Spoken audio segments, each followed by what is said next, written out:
Ang akin lang dito guys, walang sino mang may karapatan, hindi pwedeng bawiin ang pera. Ibinigay nyo na.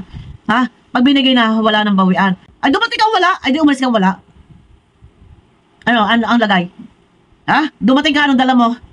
Libag? Sorry. Umalis kang wala. Ganun lang yun. Basta-bastang maglabas ng pera na hindi dumaan sa barangay, mga kaibigan. Kumuha ng abogado. Kumuha ng abogado kung kinakailangan. Pero wag maglabas ng kwarta.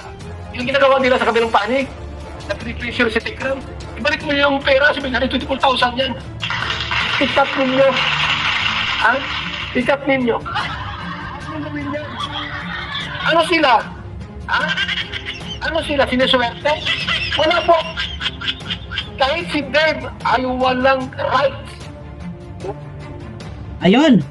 Mega love shoutout. Isang mapagpalang araw po sa atin lahat. Ayan. No guys. Huwag maglabas ng pera at si Dave ay walang rights. Wala siyang karapatan na kung siya'y aalis bit-bit ang pera. Ayon kay Kuya Bal. Yan. No guys. Makikilik muna ng tamsak ng Sagana na Iswak sa panlasa ni YouTube. Eto ha. Ulitin po natin. Nasabi ko na yan noon. No. Na ang pera na hawak ni Tatay Tekram, ito ay para kay Dave. No.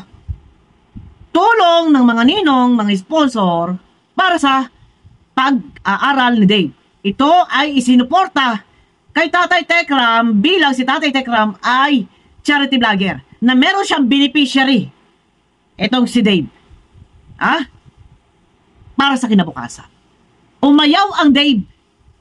Umalis ng bahay ng walang paalam. Ngayon,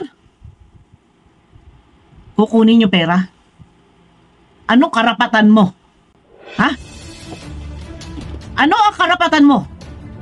Umalis ka ng walang paalam. Ayaw mo na. Gusto mo maging malaya. Ang tanong, si Dave ba, gustong kunin yung pera? O mga wakwak, yung mga tao sinamahan niya, ano ang karapatan ninyo na kunin yung perang hawak ni Tatay Tekram na ito ay suporta ng mga sponsor? Kay Tatay Tekram, suporta ha? Kay Tatay Tekram bilang charity vlogger na si Tatay Tekram ay may isang beneficiary, si Dave.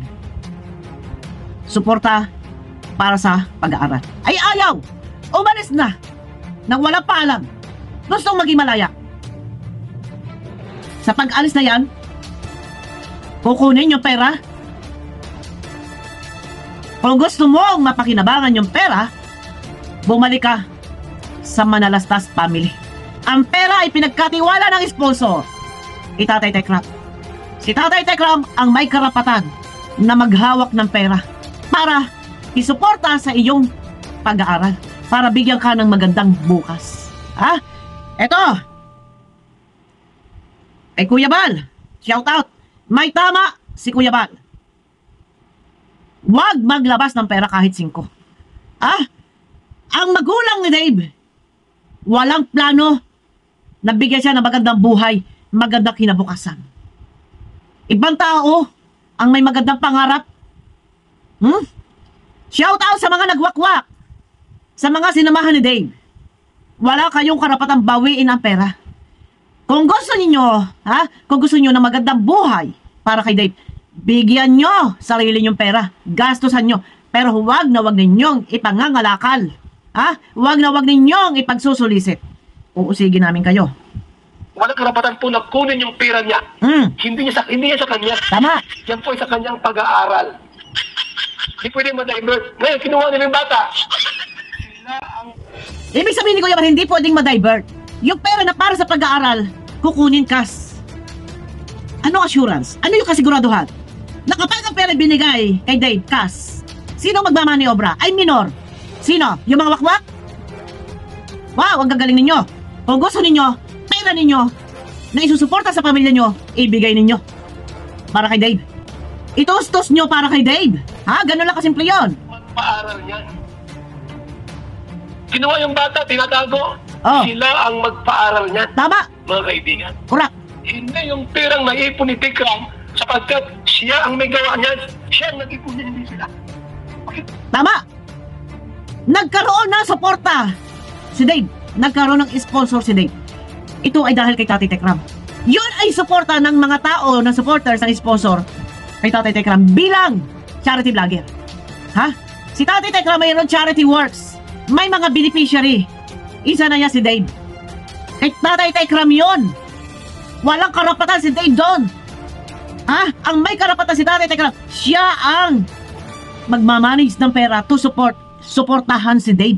Ipanggastos kay Dave. Pero yung sasabihin ninyo, ha? Kagaya ng sabi ni Kuya Bal, hindi pwedeng i-divert. Hindi pwedeng i-twist. Hindi pwedeng ilihis. Na kapag umalis ka, aalis na ako. Aka na yung pera para sa akin. Hindi po pwede. Bakit? Suporta yan ng mga sponsor doon sa charity vlogger. Para sa kanyang beneficiary. Sa mga beneficiary ni Tatay Tekram. Beneficiary. Si Dave ang beneficiary. Na-reactionan ko na yan noong nakaraan. Wala kang karapatan na gawin pera. Yung pera para sa iyong pag-aaral, ikakas mo. At ikaw ang hahawak. Wala kang karapatan. Kahit mga wakwak na sinamahan ng bata, wala kayong karapatan. Kung gusto nyo pera ninyo, ibigay ninyo kay Dave. Ganun lang yon, kasimple. Okay na si Dave. Sila magpaaral niya. Tama. Problema nila yan, mga kaibigan. Tama. Problema nila yan. Yung mga ninong na sinungaling. Tama. At paraiki. Problema nila yan. Yung pera Tekram, yan lang yan. Yan lang yan. Walang lalabas kahit piso. Wala. Ayan, malinaw. Kung gusto nila, mag-demand na sila. Ha? Napaka-basic, napaka-simple. Hindi inaanggin, hindi inaari ng manalastas na ang perang pansuporta kay Dave ay kanila na. Ang dating sa korte, ha? Napaka-basic niyan. Hindi po pwedeng ikaw ang maghahawak ng pera. Hinahabol na mga wakwak, wala kayong karapatan. Hinuha nyo, pag-aralin nyo, pera nyo. Huwag nyo asahan yung perang nalikom ni Tatay Tekram. Dahil tulong yan ng mga supporters, sponsor kay Tatay Tekram bilang siya ay charity vlogger. Meron charity works. Beneficiary si Dave. Kung gusto mapakinabangan ni Dave, ha? Bumalik ka sa Manalastas family, mag-sorry ka at iwanan mo ang mga wakwak. Ganun lang kasimple yan. Kahit dalhin ninyo sa korte, hindi inaangkin, ha? Hindi inaako na kanila na, ila Tatay Tekram. Inusuporta pa rin sa'yo. Ha? Kung gusto mo, kahit hindi ka pumunta sa Manalastas family, magpapa-enroll, o iutos na lang doon sa driver, o samahan si Dave, magpa-enroll. Ganun lang yon. Ha? Hindi po pwedeng sinong hawak ng pera. Ha? Sinong magmamaniobra? Sinong mamamahala? Yung mga ninong na sinamahan. Ang galing nyo, ating ka sa mukha nyo. Ha? O talak po yan. Alam mo ng abogado, sino nag-utos sa'yo, Tekram, na yung pera ay hindi lalabas? Sabihin mo, si Bal Santos Matubang po. Ayan. Pag nagtanong, sino nag-utos sa iyo? Yeah, sabihin nyo daw si Kuya Bal. Ayan. Ayun lang guys, ang akin. Kayo, sa palagay ninyo. Ano sa palagay ninyo? Yung pera, may pera para sa pag-aaral. Pag alis mo, bibitbitin mo. Ano kahilo? Wala kang karapatan. Paulit-ulit ko sinasabi, na-reaction ako na, suporta yon ng mga sponsor sa charity vlogger. At isusuporta ng charity vlogger para sa kanyang beneficiary. Hindi nga natin inaalis. Oo, kay Dave yan, kay Dave. Yes, kay Dave yan. So kung gusto mo mapakinabangan, Dave, bumalik ka sa Manalastas family. Ganun lang kasimple yun. O, iwan mo yung mga wakwak.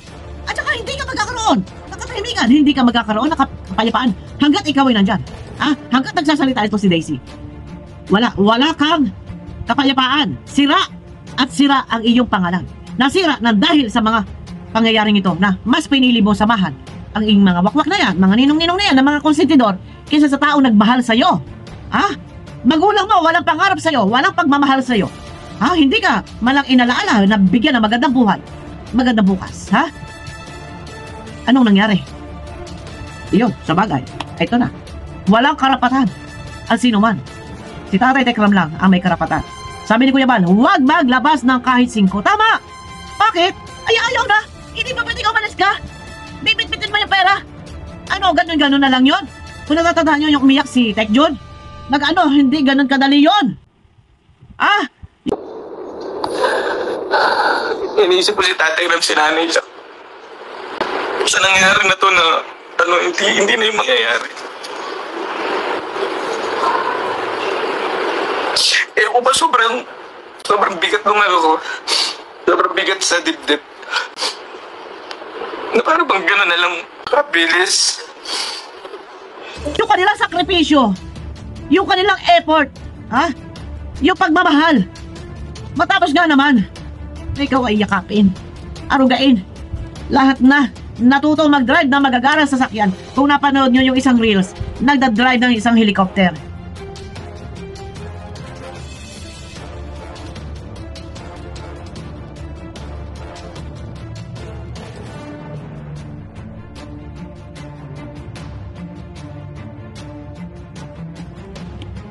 Si Dave, yan ba sa piling ng iyong magulang sa lugar kung saan ka nagmula, Divisoria, may experience, mararanasan mo ba ang lahat ng iyan? Yun lang sinasabi ko. Abangan nyo ko guys sa aking next video. Suportahan po natin si Kuya Bal, ang kanyang video, kanyang live. Live na naman ngayon, hindi ko, abangan po natin yung mga susunod na update ni Kuya Bal. Support lang po ang Kalingap kila Tatay Tekram. Si Kalingap Rob nagbigay din po ng pahayag. Ito ay patungkol dito kila Tatay Tekram sa pangyayaring ito na kay Dave. At sinasabi nga po ni Kalingap Rob, talagang napakabuti ng kalooban ng puso ng Manalastas family. At noon pa man ay idol na ni Kalingap Rob, sila Tatay Tekram. Ang akin lang dito guys, walang sino mang may karapatan, hindi pwedeng bawiin ang pera. Ibinigay nyo na. Ha? Pag binigay na, wala nang bawian. At wala naman nang babawi. No, maliban lang dito kay Lola D, na gusto ni Lola D, dadaanin daw sa legal process sa pagkuha ng mga gamit. Ha? Magagamit mo. Ay, dumating ka wala. Ay, di umalis ka wala.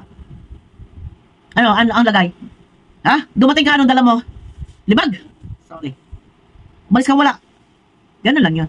Hindi yung, alis ka, dadali mo yung pera. Ano kahilo? Bakit? Ikaw nagpakahirap niyan? Kung hindi dahil, yun sa lang kung hindi dahil. Sa Manalastas family. Wala. Wala at wala ka pa. Abangan nyo ako guys sa aking next video. Mega love shoutout sa inyo lahat. Ito guys, pahabol ko lang. Iwan ni Dave yung kanyang sinamahan ng mga wakwak. Balik siya sa Manalastas family. Hindi pa uli ang lahat. Maaari ka pang bigyan ng second chance. Yakaping muli ng mga taong dati nagmahal sa iyo at ngayon ay sabihin natin naghahari na yung puot at pagkamuhi. Second chance, pwede ibigay. Balik ka sa Manalastas family. Yan. Ayun na guys, abangan nyo ako sa akin next video.